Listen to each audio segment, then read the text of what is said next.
Selamat datang di Mata Bijak Channel. Mata Bijak Channel adalah sebuah channel yang memberikan solusi-solusi bagaimana kita menghadapi kehidupan ini.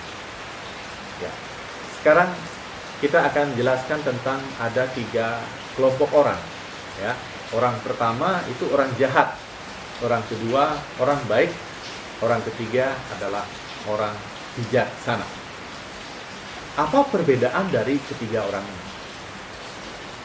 Perbedaan pertama antara orang baik dengan orang jahat. Mana sebenarnya lebih baik menjadi orang jahat atau menjadi orang baik? Sesungguhnya jauh lebih baik menjadi orang jahat daripada menjadi orang baik. Kenapa?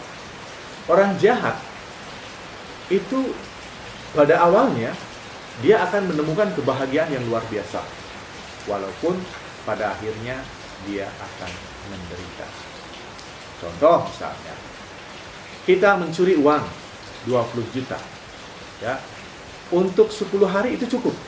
Ya, kita akan bahagia, kita akan puas selama 10 hari. Walaupun di hari ke-11 kita ditangkap dan mungkin kita masuk penjara kurang lebih ya 2 tahun lah. Ya, minimal pada awalnya kita bahagia, walaupun pada akhirnya kita menderita. Nah, ini orang jahat. Bagaimana kalau orang baik? Orang baik itu pada awalnya sudah menderita, pertengahan menderita, pada akhirnya juga menderita. Gitu. Kenapa seperti itu? Contoh seperti ini. Ya, saya yakin pemirsa atau penggemar Mata Bijak ini sudah menjadi korban puluhan bahkan ratusan kali. Contoh gini, ada seorang teman, misalnya Dongde misalnya, ya, Dongde. Ada seorang teman Dongde, ini anak saya sakit, tolong bantu dong, saya mau pinjam uang 1 juta. Kebetulan lagi 2 minggu saya dapat harisan. Saya sudah pikir-pikir Gombe, saya pikir-pikir semua teman nggak ada yang masuk di hati saya. Ternyata Gombe saya dari dulu saya tahu Gombe itu baik, pasti bisa meminjamkan uang.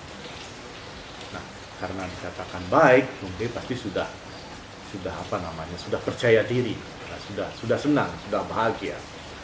Gitu.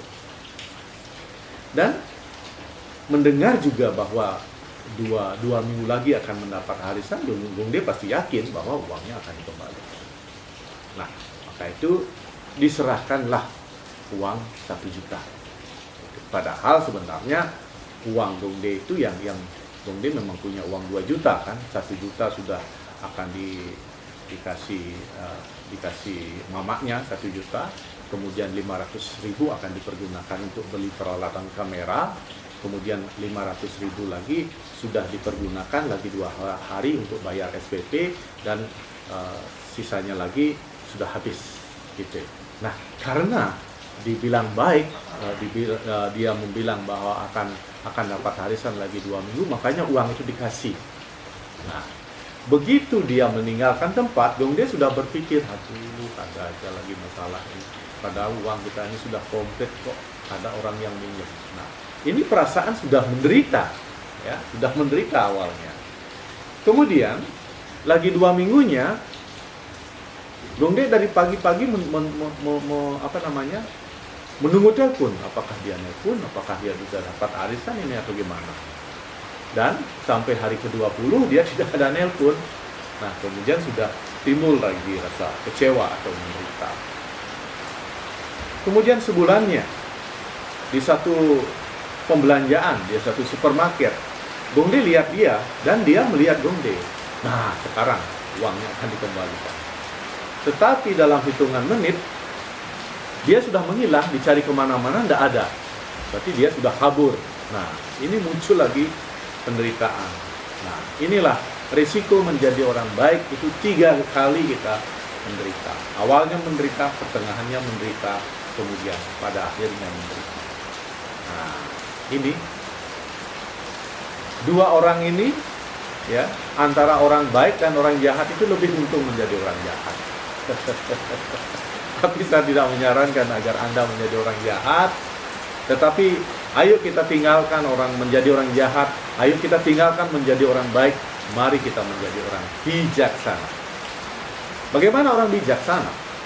Orang bijaksana itu dari awal dia sudah bahagia, di pertengahan dia bahagia, dan pada akhirnya pun dia akan bahagia. Contohnya apa? Ya kembali ke contoh Gong De tadi. Gong De, teman yang tadi itu omongnya sama. Saya tidak punya teman lah lagi, pokoknya Gong De saya percayai dan Gong De memang baik dari dulu, tolong bantu saya. Di sini orang bijak itu kalau Gong De bijak, Gong De akan bilang, Budi, aku ini punya uang 2 juta Budi, tetapi yang 1 juta sudah saya kasih mama, ini nanti malam akan saya kasih mama, ini ada 1.500.000, ini akan dibelikan peralatan kamera, dan 500.000 itu sudah direncanakan untuk bayar SPP dan yang lainnya. Nah, karena Budi, anak Budi sakit, ya ini 500.000 ini kita bagi 2 lah. Ya, untuk Budi 250, Gong De 250. Ya, pakai bekal di sana di rumah sakit untuk anakmu, tidak usah kamu kembalikan. Ya, pakai bekal di sana ya. Nah, kemudian Gong De mengasih 250. Setelah Budi pergi, Gong De merasa bahagia bisa membantu orang. Oh, untung saya punya uang, walaupun sedikit saya bisa bantu Budi sehingga meringankan beban Budi untuk anaknya di rumah sakit. Gitu. Nah, berjalan waktu. Di hari ketiga, si Budi nelpon, Gong De, anak saya sudah pulang, terima kasih lah. Terima kasih ya, untung Gong De bisa bantu saya, ada bekal di rumah sakit. Terima kasih ya Gong De, terima kasih ya Gong De. Gitu. Nah, ini 2 kali sudah Gong De bahagia. Kemudian 1 bulannya, Gong De ketemu dengan si Budi di Indomaret. Nah, kebetulan si Budi bawa anaknya. Gong De, ini anak saya yang Gong De bantu dulu. Salam sama Gong De, salam Gong. Ini yang bantu kamu di rumah sakit. Nah, ini berarti 3 kali Gong De bahagia. Inilah risiko menjadi orang bijak. Maka, mari kita semua menjadi orang bijak. Nah, bagaimana menjadi orang bijak? Ya, tenang saja. Tian, saya Kadek Siwambara akan memberikan kursus, menjadi orang bijak. Di mana? Di sini. Ya, Anda tinggal di rumah, Anda hanya buka yang disebut dengan Mata Bijak Channel. Ya, saya akan memberikan pelajaran dari pelajaran 1 sampai pelajaran ke-22. Dalam hitungan beberapa kali pelajaran saja, Anda akan menjadi orang bijak. Baik, selamat menjadi orang bijak. Mari kita ikuti pelajaran menjadi orang bijak di Mata Bijak Channel. Sampai jumpa bersama saya, Kadek Siwambara.